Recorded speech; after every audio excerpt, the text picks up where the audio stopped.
Hello everybody, welcome to my channel. तो आज हम देखने वाले हैं वार्म अप प्रोग्राम्स कुछ सी लैंग्वेजेस के। तो चलिए जल्दी से स्टार्ट करते हैं। एक बहुत बेसिक सा प्रोग्राम है, एडिशन का प्रोग्राम। मैं आपको बहुत बेसिक से एक्सप्लेन करने वाली हूँ, स्ट्रक्चर भी बताने वाली हूँ, ताकि अगर आपको नहीं आती है कोई प्रोग्रामिंग लैंग्वेज तो आप बहुत इजीली कोप अप कर पाए।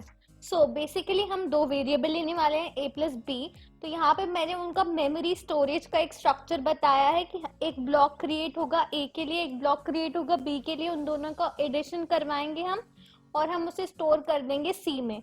फर्स्ट ऑफ ऑल हमें क्या करना पड़ेगा, हमें इनपुट लेना पड़ेगा यूजर से। तो हम क्या करेंगे, यूजर से लेने वाले हैं input. First we gonna take input for a and b respectively.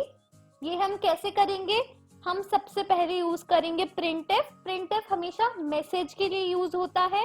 तो प्रिंटफ की मदद से हम ये मैसेज प्रिंट करवाएंगे कि please enter the values of a and b respectively. Okay, now scanf से हम इनपुट लेते हैं। Through scanf function we can easily take input of any variable. हमें एक वैल्यू देनी है, तो हम क्या करने वाले हैं, scanf %d comma %b। Okay, now ये %d क्या है, what is this %d? This is basically format specifiers. Integer के लिए %d यूज करते हैं, फ्लोट के लिए %f यूज करते हैं, लॉन्ग होता है, डबल होता है। तो उनके अकॉर्डिंग हम आगे जैसे जैसे प्रोग्राम्स करेंगे हम इन स्पेसिफिक फॉर्मेट स्पेसिफायर्स को देखते जाएंगे। Okay, now don't you worry, मुझे लगता है इतना आपको समझ में आ गया होगा। अभी आप सिर्फ इसी प्रोग्राम में कंसंट्रेट रहिए। अगर इतना स्ट्रक्चर समझ में आ जाता है तो बाकी के प्रोग्राम्स में सिर्फ आपको लॉजिक बनाना है, स्ट्रक्चर आपको बनने लगेगा। This is the basic thing is that हमने स्पेसिफिक चीजें इनपुट करवा ली हैं यूजर से फॉर्मेट स्पेसिफायर की मदद से, that is %d। Now what is m%a and m%b? जिसको आप एंड बोलते हैं कॉमन भाषा में, उसे हम c में m% बोलते हैं। और ये किसी के एड्रेस को कैप्चर करने के लिए, किसी के एड्रेस को स्टोर करने के लिए यूज होता है। दैट इज वाई स्कैनिंग के समय हम इसका यूज करते हैं। अब लॉजिक क्या होगा, बहुत सिंपल सा लॉजिक होगा यार। a प्लस बी सी देता है, हम a प्लस बी को c में स्टोर कर रहे हैं, तो हमने बोल दिया भैया a plus B C.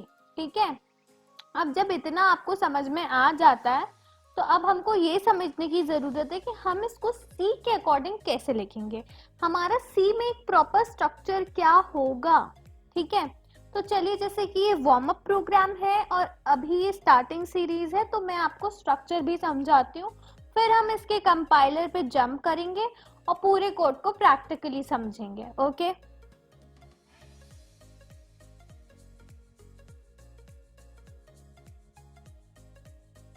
so basically /include stdio.h /include conio.h। conio.h आप लिख भी सकते हैं, नहीं भी लिख सकते हैं। अगर आप एक्सटेंशन .cpp देते हैं और उसमें c का कोड लिखते हैं तब आप conio यूज कर सकते हैं, बट अगर आपका एक्सटेंशन .c है तो conio प्लीज मत यूज कीजिएगा। Basically conio is use for clear screen. Clear screen की लाइब्रेरी कोनियो होती है, इसलिए हम कोनियो लिखते हैं क्योंकि हमें यूजुअली स्क्रीन के प्रीवियस आउटपुट को रिमूव करना पड़ता है, हमें वाइप आउट करना पड़ता है, इसलिए हम क्लियर स्क्रीन को यूज करते हैं। पर यहाँ मैंने यूज नहीं किया है। हम कोनियो टर्बो पे लिख सकते हैं, बट कोड ब्लॉक्स में हमें थोड़ा सा प्रिकॉशन लेना पड़ता है। Okay, so keep this in mind. तो यहाँ पे मैंने क्लियर स्क्रीन यूज नहीं किया क्योंकि एक बहुत ही बेसिक सा प्रोग्राम है, हमने कुछ नहीं किया। हेडर फाइल्स के बाद एक मेन बॉडी दी है जिसका नाम भी इंट मेन है। बॉडी ब्रेसेस से स्टार्ट होती है, तो आप देख सकते हैं मैंने ब्रेसेस से ही स्टार्ट करी है। इंट a, b, c इसलिए दिया है क्योंकि मैं यहाँ abc तीनों को एक इंटीजर टाइप का मान के चल रही हूँ। ठीक है, अब मैं क्या चाह रही हूँ कि अगर a और b की वैल्यूज मैं यूजर से इनपुट करवाऊं तो वो वैल्यूज एडिशन करने के बाद c में अपना आउटपुट स्टोर करे और मैं फिर c को प्रिंट कराऊंगी। तो बेसिकली मैंने कुछ नहीं किया है, printf से enter the numbers a and b करवाया, scanf में %d कॉमा %b करवाया, a plus b equals to c करवा दिया, जो कि हमारा नॉर्मल सा एडिशन का लॉजिक है। और printf the answer is %d comma C, क्योंकि हमें सी में हमारा रिजल्ट आने वाला है, सी में हमारा रिजल्ट स्टोर होगा, तो इसलिए हमने ऐसे किया है। अब गेट सी एच, क्योंकि ये कैरेक्टर को स्क्रीन पे क्या करता है, होल्ड करता है। अगर आप गेट सी एच नहीं लिखेंगे तो स्क्रीन पे आउटपुट आएगा पर आपको दिखेगा नहीं, क्योंकि वो कैरेक्टर को स्टोर नहीं करता, पर वो उतने स्पेसेस को ऑक्यूपाई कर लेगा। इसलिए गेट सी एच लिखना पड़ता है ताकि आपको आउटपुट दिखे। रिटर्न जीरो हमने इसलिए यूज किया क्योंकि हमने ऊपर इंट मेन यूज किया था। अगर हम वॉइड मेन यूज करते तो नीचे रिटर्न जीरो नहीं लिखते। Okay, it's just of a, हमारे फंक्शन का भी एक डेटा टाइप होता है, हमारे फंक्शन का भी होता है कि वो इंटीजर है, वॉइड है, उसका नो रिटर्न टाइप है, रिटर्न टाइप है। कभी कभी ऐसा भी होता है कि वो कुछ पैरामीटर्स रिटर्न करता है पर उसका डेटा टाइप नहीं होता, इंट वॉइड। कभी कभी ऐसा होता है कि फंक्शन वॉइड या इंट होते हैं पर उनके पैरामीटर्स नहीं होते, कभी होते हैं। तो ये सब हम आगे चल के पढ़ेंगे, डोंट यू वरी। अभी सिर्फ इतना देखने की जरूरत है कि एक एडिशन का प्रोग्राम है बेसिक सा, जो आपको आना चाहिए। अब ये सारी चीजें आपको समझ में आ गई। These are the header files, ये पूरा इंट में एक बॉडी है और उसका पूरा लॉजिक।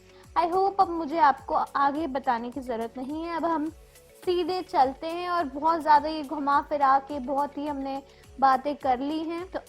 तो चलिए मिलते हैं अपने कंपाइलर में। मैं यहाँ विजुअल स्टूडियो कोड यूज करने वाली हूँ, आप कोई भी कंपाइलर यूज कर सकते हैं। तो चलिए वही मिलते हैं। And this I gonna practically demonstrate this and I gonna explain you what basically is going to happen on a compiler, what basically is the structure of C and how it executes. So let's see. So अभी तक हमने सब कुछ theoretically समझा, कैसे storage होगा, कैसे variables आएंगे। अब ये हमारा एक प्रोग्राम है जिसे मैं आपको कंपाइलर में रन करके दिखा रही हूँ। बेसिक सा प्रोग्राम है, जल्दी से मैंने लिख दिया है, देख लीजिए आप स्क्रीन पे। कोई भी कंपाइलर यूज कर सकते, कोई भी एडिटर यूज कर सकते, visual studio, code blocks, turbo, कोई भी प्रॉब्लम नहीं है, आप किसी पे भी कर सकते हैं। बेसिकली ये हमारा एक वार्म अप प्रोग्राम है, तो इसमें मेरा इंटेंशन आपको सिर्फ एक स्ट्रक्चर बताने का है कि बेसिकली सी का स्ट्रक्चर कैसे होता है और हम कैसे सी में प्रोग्राम एग्जीक्यूट करते हैं। बस आप इसको थोड़ा सा देखिए ताकि आगे चल के आपको हर एक प्रोग्राम इजी लगे।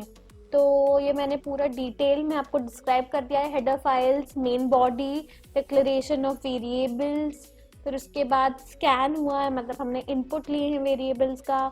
उसके बाद लॉजिक क्या है, कहाँ पे मैंने मैसेज प्रिंट करवाया, मैसेज प्रिंट करने के लिए हमेशा डबल कोट्स यूज किए जाते हैं। और अगर हम मेन के सामने इंटीजर डेटा टाइप दे रहे हैं तो हम हमेशा रिटर्न जीरो लिखेंगे, और अगर हम वॉइड देते हैं तो हम रिटर्न जीरो नहीं लिखेंगे। ठीक है, जैसे हमारे वेरिएबल्स के डेटा टाइप्स होते हैं वैसे ही फंक्शन के भी होते हैं। No return type, return type, parameter के साथ, बिना पैरामीटर के, क्योंकि हम आगे चल के प्रोग्राम के साथ ही समझेंगे, तो बिल्कुल भी टेंशन की जरूरत नहीं। अभी आपको सिर्फ इतना समझना है कि अगर मेन के सामने इंट लिखा है तो आप रिटर्न जीरो लिखेंगे, और अगर नहीं लिखा है और मेन के सामने वॉइड लिखा है तो आप रिटर्न जीरो नहीं लिखेंगे। ठीक है, कुछ प्रोग्राम्स या कुछ लोग ऐसे भी प्रोग्राम्स करते हैं कि वो हेडर फाइल में conio.h भी यूज करते हैं और फंक्शन के अंदर क्लियर स्क्रीन भी यूज करते हैं। आप चाहे तो कर सकते हैं, कोई भी प्रॉब्लम की बात नहीं है। मुझे लगता है आपको ये लॉजिक समझ में आ गया होगा। बहुत ही सिंपल सा एक नॉर्मल सा लॉजिक है। मैंने इसको स्लैश एन दे दिया ताकि मेरा जो आउटपुट स्क्रीन है उस पर जो मेरा आउटपुट आया वो बहुत ही ज़्यादा अच्छा है। मैंने स्लैश एन दे दिया है ताकि मेरी आउटपुट स्क्रीन में बहुत ही अच्छा आउटपुट आए। मैंने 2 इनपुट्स दिए हैं, ए बी, और मेरा रिजल्ट आ चुका है। बहुत ही सिंपल सा प्रोग्राम है, मुझे लगता है आपको आ गया होगा। तो इस पे ज़्यादा डिस्कशन करने की जगह नेक्स्ट वीडियो पे मिलते हैं एक नए प्रोग्राम के साथ। Till then stay tuned, bye bye.